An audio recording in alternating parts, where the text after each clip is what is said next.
Well, for the first time in more than 20 years, the life expectancy for Americans is declining.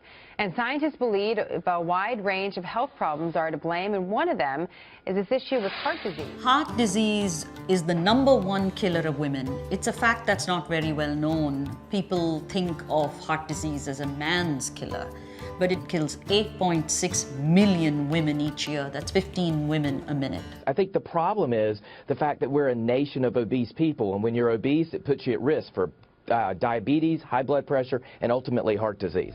In the U.S., there are roughly 250 million adults. About 133 million of them have at least one chronic disease, and about half of those people are dealing with multiple chronic conditions. Fast food is everywhere. The fast-paced lifestyle we live in today makes us look for the quickest, easiest option. Studies have found that over half our meals out are burgers, pizzas or kebabs. Meanwhile, experts predict over 50% of the UK will be obese by 2050. 9 of the top food chains, including McDonald's, do not have a single kids' meal that meet restaurant industry healthy food standards. We're looking at the first generation of children living shorter lives than their parents. Heart disease, the #2 killer of Brits, reversible with a plant-based diet.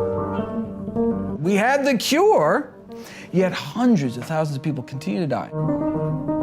I look across the Atlantic, Americans more obese than ever, on their way to death. Why aren't people listening? Well, they're just confused. They don't know. And the industry wants it that way. I mean, the system runs off of chronic disease.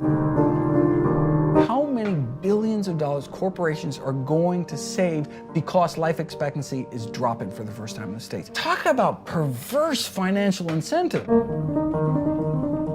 We are as certain processed meat causes cancer in human beings than we are that plutonium causes cancer in cigarette smoke and asbestos. You want to smoke? Smoke. You want to eat meat? Eat meat. But recognize what this might be doing to your family.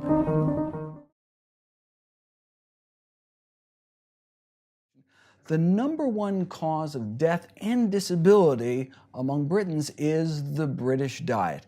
And the same thing in the United States, the American diet. #1 cause of death, bumping tobacco smoking to #2. Now, cigarettes only kill 500,000 Americans every year, whereas our diet kills hundreds of thousands more. So when you think about, physical inactivity, not getting enough exercise, smoking, all that ranks below diet, both in the UK and in the US. But that's great news. That means we have tremendous control over our health, destiny, and longevity. The vast majority of premature death and disability is preventable with a plant-based diet and other healthy lifestyle behaviors.